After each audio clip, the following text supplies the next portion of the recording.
Bem-vindo ao curso de Introdução ao Controle Automático de Aeronaves, oferecido pelo Departamento de Engenharia Eletrônica da UFMG. Esse curso faz parte de uma disciplina optativa oferecida aos graduandos de Engenharia de Controle de Automação e Engenharia de Sistemas. Nesse primeiro vídeo, nós vamos falar um pouco sobre a nomenclatura básica usada em engenharia aeronáutica para poder descrever as partes componentes de aeronaves de asas fixas. Isso é necessário porque o nosso público-alvo, como já dito, são engenheiros que estão se formando em outras especialidades. Portanto, precisamos estabelecer um vocabulário comum.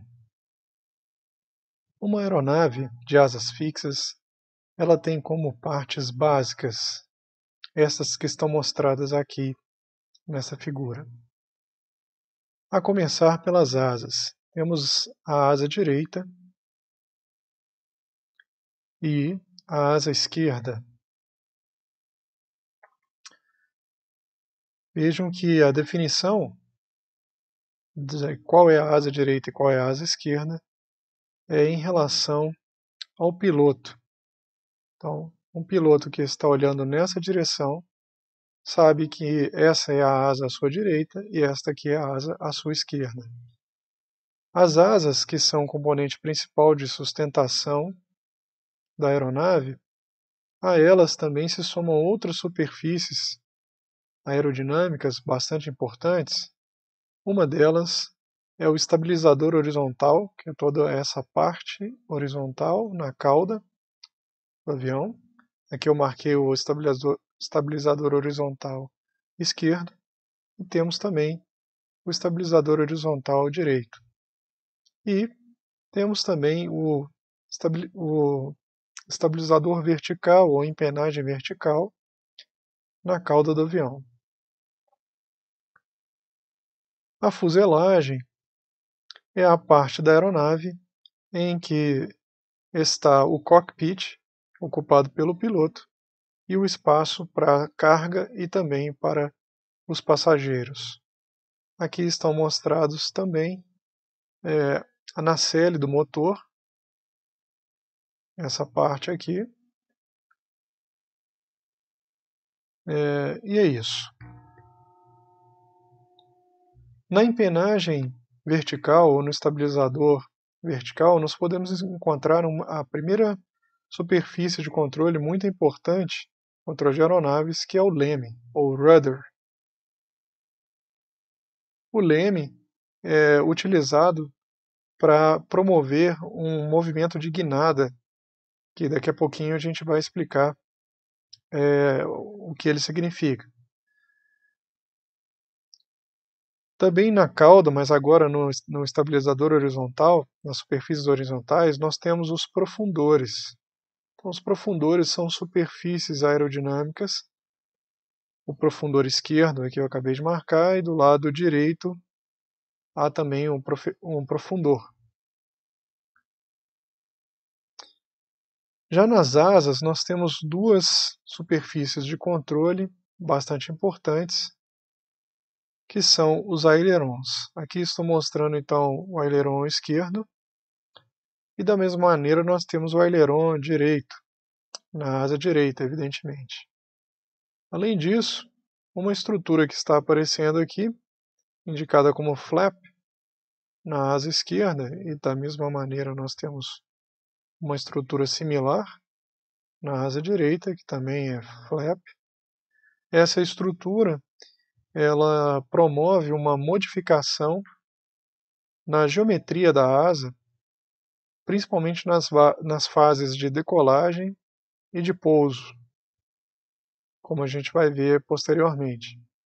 As outras superfícies aqui indicadas, o leme, os profundores e os ailerons, que são utilizados para efetuar criar diferentes torques que vão promover o rolamento, a arfagem e a guinada da aeronave. Uma coisa muito importante na aeronave, portanto, são as superfícies aerodinâmicas que interagem com o fluido que as envolve, né, o ar atmosférico. Essas superfícies aerodinâmicas nós podemos chamar de aerofólios, né, são o que realmente, graças a essa interação com a atmosfera, produzem forças e torques que vão agir sobre o corpo da aeronave, mudando a sua orientação espacial e também criando forças de arrasto e de sustentação. Nessa figura nós estamos mostrando que, no caso da asa esquerda, se nós fizermos um corte dessa maneira como está mostrado aqui, por um plano transversal à asa, nós vamos ver que a interseção, né, desse corte com a asa irá produzir um perfil, e esse perfil pode ser similar a esse aqui. Coisas bastante importantes. O primeiro que está mostrado aqui é a direção do chamado vento relativo ou escoamento não perturbado. Então é a direção que, do ponto de vista da aeronave, o vento está vindo. Não que a atmosfera esteja se movimentando, porque a aeronave que pode estar se movimentando, né, em relação a uma atmosfera parada. Então ele vai perceber um fluxo de ar vindo nessa direção. Esse fluxo de ar atinge a asa no seu bordo de ataque e deixa a asa no seu bordo de fuga. Aqui eu estou usando a nomenclatura em língua portuguesa. Em língua inglesa, leading edge, bordo de ataque, e trailing edge é o bordo de fuga. Né?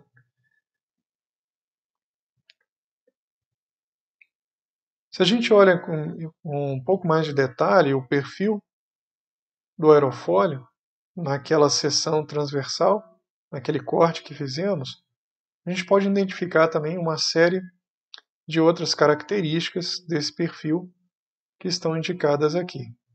O perfil, além de a gente perceber aqui o bordo de ataque e aqui o bordo de fuga, o perfil exibe uma certa curvatura na sua região externa superior, que nós vamos chamar de extradorso, e na região inferior também há uma certa curvatura, que a gente vai, nessa região inferior nós vamos chamar de intradorso em português. Se nós traçarmos uma linha média entre o extradorso e o intradorso, nós temos então essa linha de arqueamento, que em inglês é a camber line, que eu marquei aqui em vermelho. E nós podemos medir, né, ou avaliar o arqueamento camber como sendo a distância dessa linha média até uma reta que une o bordo de ataque até o bordo de fuga. Essa linha é a chamada linha da corda, chord line em inglês, essa linha da corda.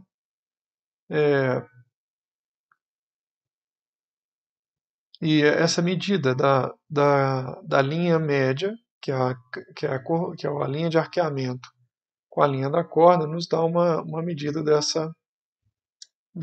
desse arqueamento do perfil. Né? Aqui está indicado também a espessura, né, do perfil. E uma coisa que já está sendo mostrada aqui, que é bastante importante, aqui nós temos o airstream, ou escoamento não perturbado. Como já dito antes, essa é a direção do vento relativo, né?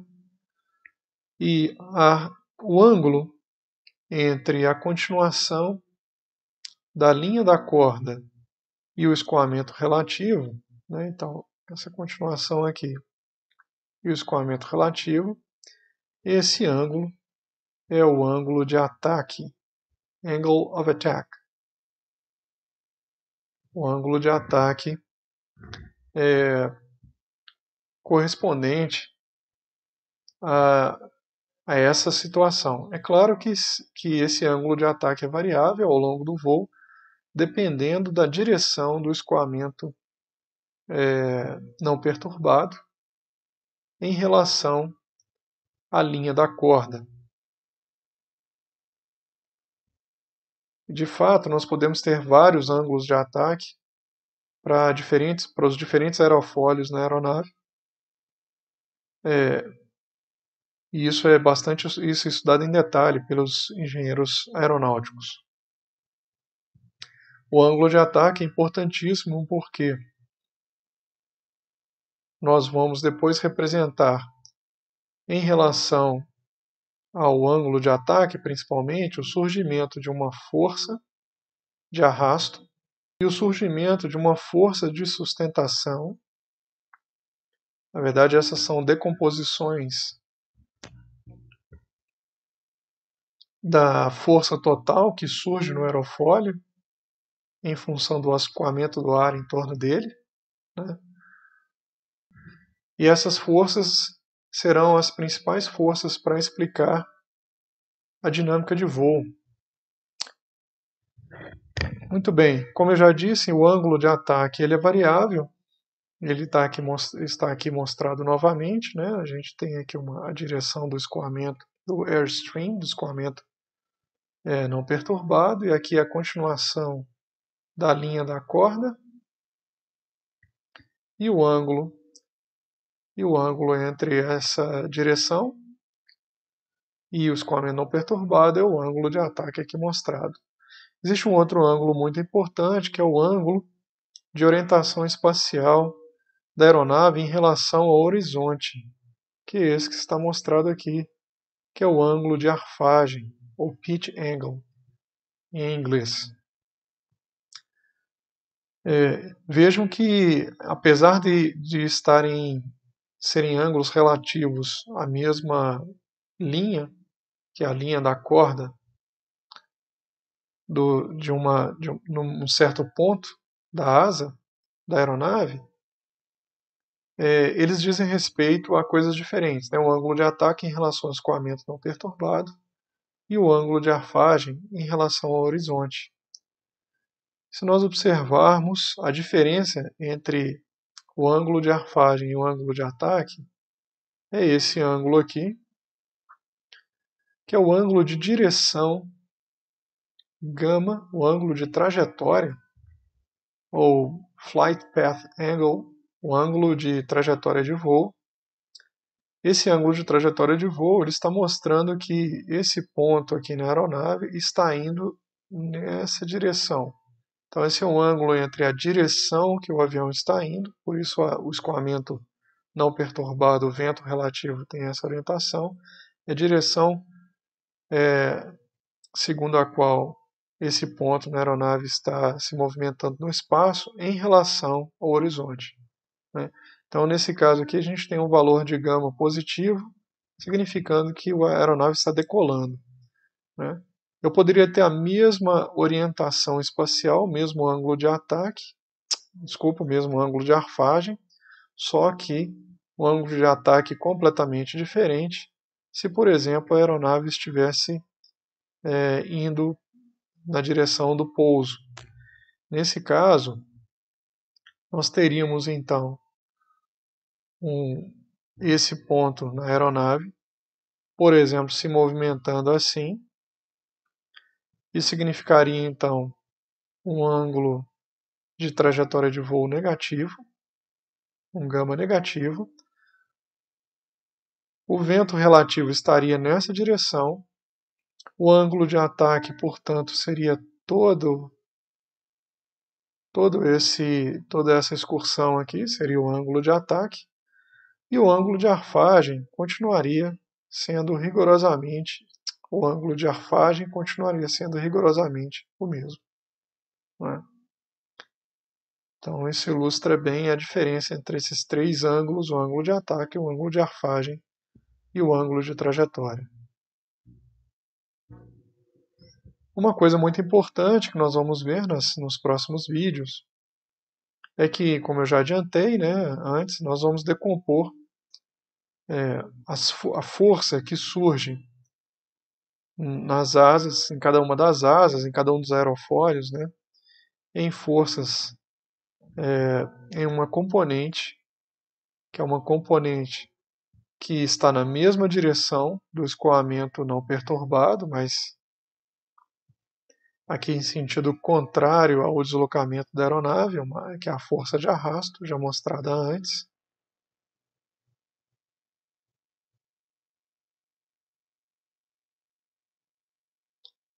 E perpendicular à força de arrasto, essa componente aqui nós vamos chamar de sustentação.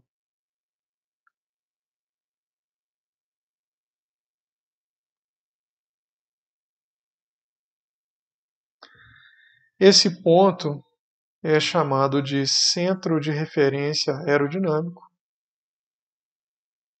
O centro aerodinâmico de referência, Aerodynamic Reference Point, e geralmente ele é escolhido, né, como estando no centro de simetria da aeronave. Em geral, as aeronaves são simétricas em relação ao ponto médio, a um plano que corta a sua fuselagem exatamente na metade, né? E esse ponto está localizado sobre a corda média da asa, a uma distância de 1/4 da corda média em relação ao bordo de ataque, né? Então, aqui é essa distância que a gente está mostrando aqui.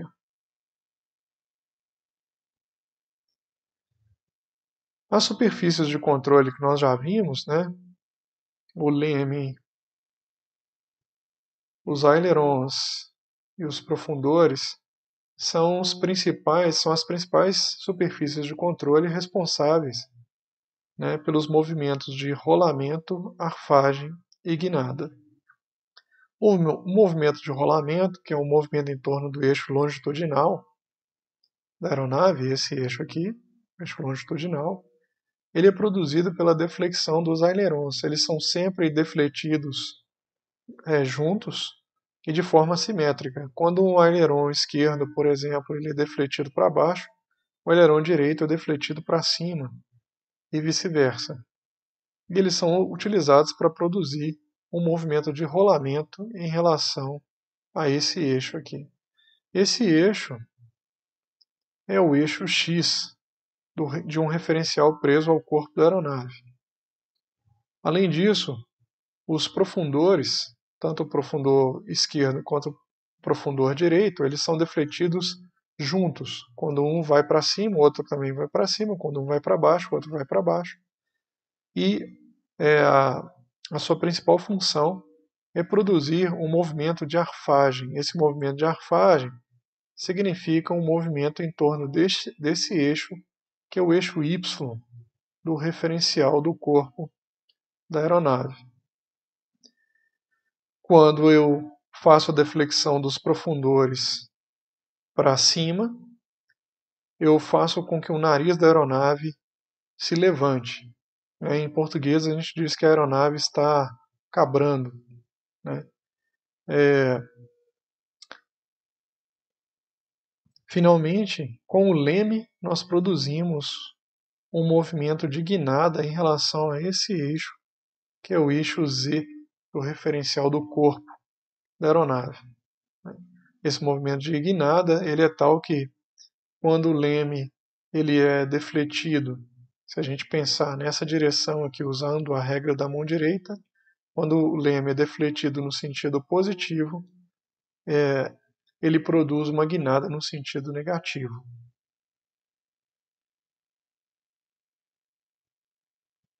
E é isso que é uma explicação desses movimentos, né, produzidos por essas principais superfícies de controle, superfícies aerodinâmicas de controle, está mostrado aqui. Né, um movimento de rolamento produzido pelos ailerons, né, um movimento de arfagem produzido pelos profundores e um movimento de guinada produzido pelo leme. O leme que está na empenagem vertical, no estabilizador vertical. Essas que eu acabei de dizer são as principais estruturas de controle de uma aeronave. Entretanto, nós temos várias outras partes da asa que podem se movimentar, né? Então aqui a gente antes vai destacar aquelas superfícies que nós já dissemos, né? Por exemplo, aqui está o aileron da asa esquerda. Só que eu tenho um aileron mais distante da fuselagem, portanto o braço de alavanca é maior. É um aileron então que eu posso usar em baixas velocidades, né? Porque nós vamos ver que a força que surge quando eu promovo uma deflexão da superfície de controle, ele é proporcional ao quadrado da velocidade. Já esse aileron, essa superfície que pode ser defletida também, aqui, é um aileron para altas velocidades, ou seja, a sua efetividade ela só é aparente quando eu estou numa velocidade alta o suficiente, tal que para um braço de alavanca mesmo bem menor do que do aileron de baixas velocidades, ele passa a ter algum efeito. Além disso, é muito comum nas aeronaves de transporte de passageiros modernas a existência desses painéis no extradorso da asa, que são chamados de spoilers, né, em inglês. E esses painéis, eles têm esse nome, spoiler significa to spoil, é estragar, né? Então são estragadores. E o que eles estão estragando? De fato, eles estão prejudicando, eliminando, quase completamente, às vezes, se muito defletidos, a força de sustentação que aparece nessa região da asa. Então, a ação deles é fazer com que a força de sustentação diminua quando eles são defletidos. Se na outra asa, aqui está sendo mostrada a asa esquerda, né? Se na asa direita, por exemplo, o spoiler mais interno, que também serve como freio aerodinâmico, não estiver sendo defletido, a sustentação desse lado diminuirá e do lado direito não diminuirá. Isso vai produzir um movimento de rolamento em torno do eixo X do referencial do corpo, em torno do eixo longitudinal. Então a gente pode combinar esses painéis para produzir efeitos similares aos que conseguimos com ailerons, e eles também podem ser usados como freios aerodinâmicos. Depois que a aeronave pousou, está correndo na pista, por exemplo, né, depois que ela toca a pista, né, nós podemos defletir esses painéis de maneira a aumentar a força de arrasto e diminuir significativamente a força de sustentação. Outras estruturas que são muito importantes também, mas elas não são defletidas o tempo todo, continuamente, né, pelo piloto. São os flaps aqui e aqui, né, e aqui, e os slats. Né. Os flaps e slats numa asa, eles na verdade mudam a geometria global da asa para promover um aumento de sustentação, muitas vezes ao custo de um aumento no arrasto, em momentos críticos como o da decolagem e do pouso. Mas eles são superfícies que são movidas, por exemplo, por motores elétricos que defletem parcialmente, mudam a geometria da asa, mas eles não se movimentam rapidamente, como é o caso dos ailerons e dos spoilers. Eles são muito mais uma modificação na geometria da asa. Finalmente, aqui é só uma figura mostrando algumas dessas estruturas que nós comentamos numa aeronave comercial de transporte de passageiros, né? Além das estruturas comentadas, então a gente tem aqui essas outras estruturas que são usadas para abrigar os trilhos dos flaps para promover essas mudanças de geometria, né? Aqui também está bem mostrado aqui os slats, né? Em inglês essas estruturas aqui são chamadas de fairings.